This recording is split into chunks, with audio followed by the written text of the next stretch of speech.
Hello again everybody, welcome back again to my YouTube channel. My name is Kevin Sally. Pada YouTube channel ini teman-teman akan menemukan informasi menarik seputar cryptocurrency. So if you do the cryptocurrency, make sure kalian subscribe channel ini teman-teman. Welcome back again di video update untuk Bitcoin, dan ini adalah weekly update. Jadi sebenarnya penting untuk saya update karena ini menjelang closing time frame weekly, dan ada beberapa hal yang pengen saya sampaikan ke teman-teman terutama pada time frame weekly. So let's dive into the content. Nah teman-teman, untuk weekly time frame sendiri, di sini menurut saya yang perlu kita highlight dan kita perlu perhatikan adalah betapa strongnya atau kuatnya rejection yang terjadi pada Bitcoin setelah kita testing level exponential moving average 55.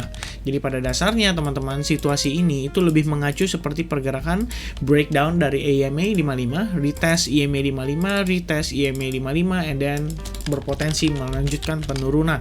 Nah, sebetulnya kalau misalnya situasi kayak gini, kita udah ke reject dari EMA 55, yang pertama paling penting kita perlu perhatikan adalah apakah Bitcoin akan break dari trendline ini. Ya, karena kalau kita lihat di sini, based on pergerakan keseluruhan, tampak seperti kita bermain di dalam sebuah ascending channel pada time frame weekly-nya dia. Dan sebetulnya kalau misalkan mau disederhanakan, kita juga bisa katakan ini adalah proses sideways secara keseluruhan, teman-teman. Namun, seperti yang kita ketahui, seandainya Bitcoin terreject kembali dari exponential moving average 55, maka ada kecenderungan kita bisa testing ke EMA 200 ya.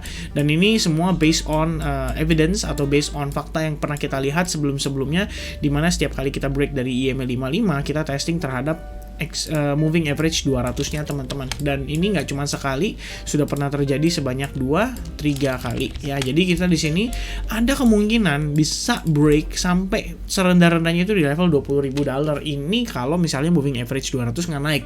Cuma kan moving average 200 ini kan week by week itu pasti dia pelan-pelan naik, dan akhirnya maybe siapa tahu kalaupun nanti kita dibawa koreksi dip, maybe cuma sampai mentok-mentok di 25.000 and then bisa rebound lagi. Nah, ini adalah view atau perspektif secara long term. Tentu saja situasi ini baru bisa terjadi kalau misalnya Bitcoin break dari trendline disertai dengan break pada key supportnya kita di kisaran area $30.000.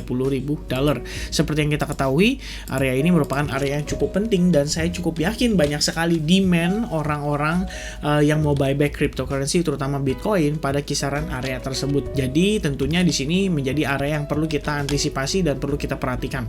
Ingat teman-teman, apa yang saya sampaikan barusan itu sifatnya belum tentu terjadi, hanya sekedar untuk antisipasi aja based on fakta atau based on pergerakan sebelum-sebelumnya yang pernah terjadi pada si Bitcoin. Dan kalau misalkan situasi yang tadi saya sebutkan terjadi, maka ada kemungkinan kita akan melanjut ke skenario yang kedua, yang manakala sudah saya pernah terangkan juga melalui Bitcoin roadmap, dimana kita lihat di sini secara overall pergerakan cryptocurrency atau Bitcoin terutama pada time frame weekly ini lebih mengarah kepada expanded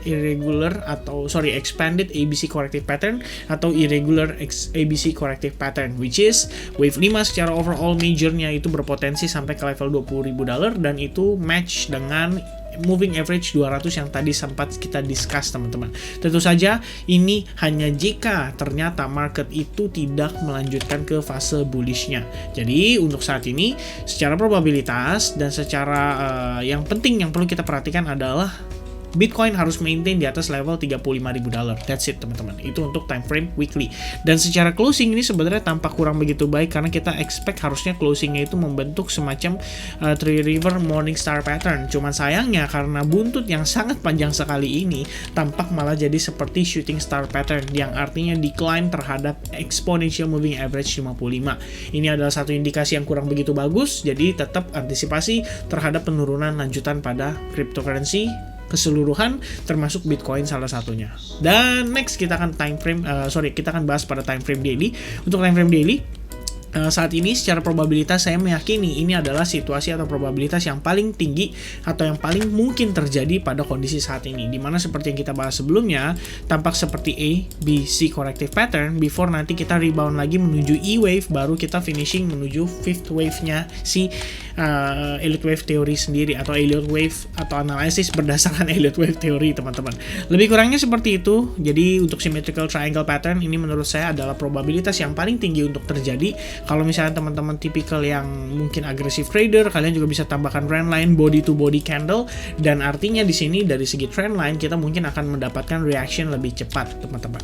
Nah, sebenarnya untuk membahas tentang situasi ini akan saya jabarkan lebih detail pada time frame hourly. So, before kita masuk ke hourly, saya pengen kasih lihat lagi satu hal teman-teman.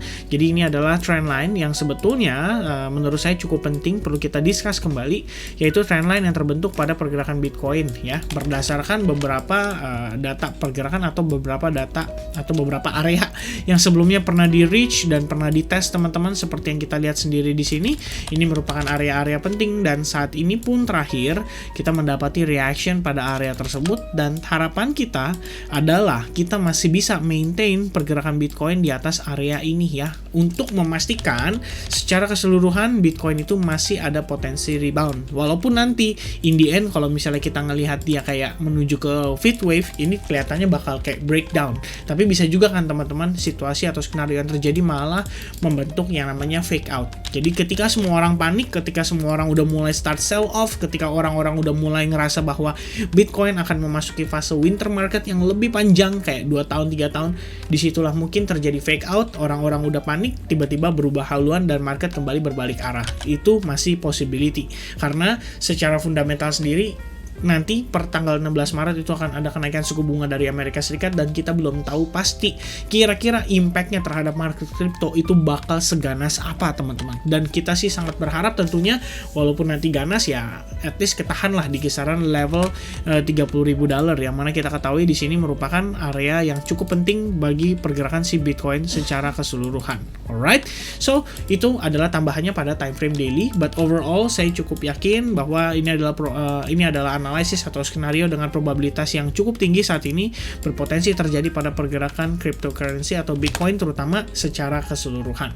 Nah teman-teman, untuk menjabarkan lebih jauh tentang skenario ini, kenapa saya meyakini ada potensi kita menuju ke wave B dulu sebelum nantinya kita finishing menuju wave C, yaitu pada time frame hourly. But before kita bahas lebih detail, saya pengen remind sedikit tentang analisis yang saya berikan kemarin teman-teman melalui Bitcoin update. Jadi sebenarnya terakhir kali kita melakukan update di Bitcoin ini tepatnya video tadi pagi ya, atau lebih tepatnya kemarin pagi, karena sekarang udah pagi juga sih.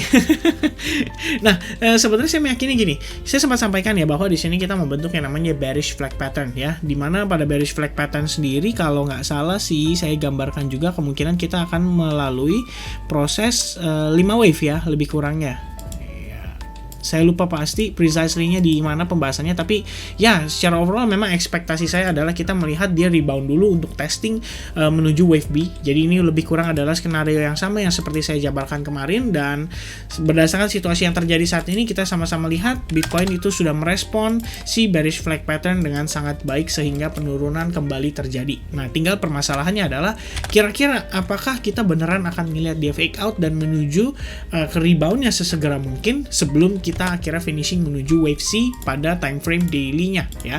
Nah, sebenarnya kalau misalnya teman-teman mungkin ada yang saya masih ada open short position pada Bitcoin, tapi saat ini portion saya kurangin lagi udah 50%. Jadi lebih kurang secara keseluruhan transaction saya pada short position Bitcoin itu hanya tersisa 25% saja. Sebenarnya kenapa saya mengurangi portion, karena ada beberapa hal yang hendak akan saya sampaikan pada video update terutama di time frame hourly ini. Pertama teman-teman, saya nggak akan bahas dari time frame 4 jam karena saya pengen lihat detail pergerakannya.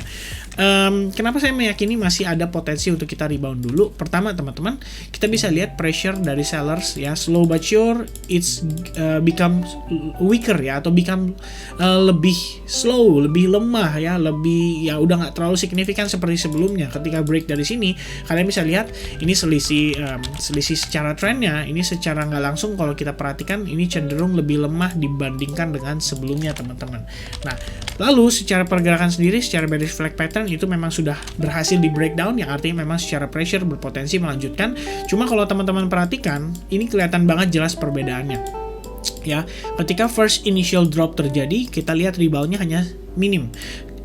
Second drop terjadi, rebound ya, and then drop yang ketiga signifikan, tapi reboundnya itu cenderung korektif. Makanya kemarin saya bilang ini berpotensi membentuk bearish flag pattern. Tapi kalau kita perhatikan lagi pada drop yang terakhir kalinya teman-teman, di sini drop tapi reboundnya cukup signifikan, which means di sini clearly ada yang namanya demand teman-teman, dan demand itu bisa saja berasal dari support level di pergerakan sebelumnya, dan demand ini tentunya yang menyebabkan market bisa rebound signifikan.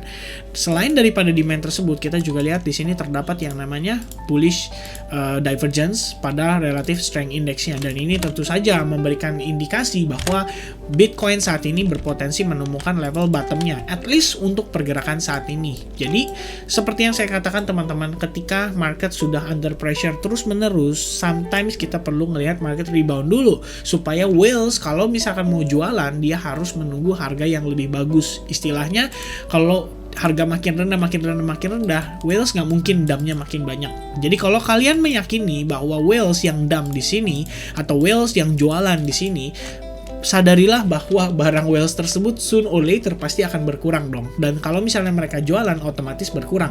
Nah, pertanyaan berikutnya adalah seberapa banyak mereka akan jualan lagi di harga yang lebih jelek ini. Otomatis biasanya untuk whales sendiri, maybe nantinya kalian akan ngeliat ada beberapa positive news yang bisa digoreng, yang membuat harga Bitcoin kemudian tampak seperti rebound, baru kemudian dia jual kembali pada harga yang lebih bagus. Nah, ini adalah salah satu taktik atau strategi juga yang kita perlu pahami. Jadi kita perlu identifikasi kira-kira apa sih yang akan dilakukan oleh si whales, teman-teman. Kalau kita lihat secara keseluruhan, misalnya whales yang ngepump di sini, lalu whales juga yang dump di sini, ya udah pasti dong. Istilahnya kan soon or later barang dia akan kehabisan. Dan kalau barang dia kehabisan, ya udah istilahnya pressure yang diberikan terhadap market sendiri itu makin lama pasti makin akan slowing down, teman-teman. Jadi ya kalau kita lihat saat ini, sebenarnya tetap saya personally berharap atau secara ekspektasi saya adalah melihat Bitcoin at least bisa rebound dulu, dan itu adalah salah satu main reason saya kenapa saya melakukan taking profit dan hanya menyisakan 25% position yang saat ini saya pegang, teman-teman, terutama untuk short pada Bitcoin. Dan stop loss saya letakkan di kisaran level area ini atau $40.000 karena simply kita mengetahui di level tersebut terdapat resistance yang cukup strong pada Bitcoin, dan breakout atas level itu akan membuka peluang untuk Bitcoin testing kembali ke level 42.000 seperti yang kita discuss pada video kemarin, teman-teman. Dan mungkin ini sebenarnya saya akan berikan update ya, karena secara pergerakan kan kita udah create lower price nih. Nah, otomatis Fibonacci-nya juga pasti akan berubah, dan saat ini mungkin potensial kita untuk Fibo 50%-nya hanya berada pada 41.600 daripada $42.000, teman-teman. Alright, so itu adalah update untuk Bitcoin pada penutupan hari ini, dan saya lihat teman-teman, saya hanya tinggal menunggu saja konfirmasi yang saya perlukan untuk melihat Bitcoin seperti membentuk semacam V-formation sebelum akhirnya nanti either dia sideways untuk konfirmasi bahwa si market itu sudah ready untuk take off dan rebound dulu, teman-teman, at least secara short to mid term. Alright, dan ini sebenarnya skenario-nya menurut saya cukup menarik karena mendekati hari Senin. Biasanya di hari Senin itu ada live session dari Siley Advance Group, dan biasanya di live session itu ada yang ngepump, teman-teman, dari Whales ASAG. Tapi who knows, so let's see, teman-teman, apakah this time akan terpump kembali atau maybe not ya. Jadi I think that's it, teman-teman. Thank you very much for watching this video. Mudah-mudahan video ini seperti biasa bisa memberikan dampak yang positif bagi teman-teman semua sekalian. Have a nice day, teman-teman. Selamat menyambut kembali hari Senin. Semangat bagi yang kerja, dan tentunya semangat juga bagi yang trading. Semoga kiranya kita diberkati dengan cuan dan rezeki yang berlimpah, dan sampai ketemu lagi di next update berikutnya. God bless everyone. Cheers and bye-bye.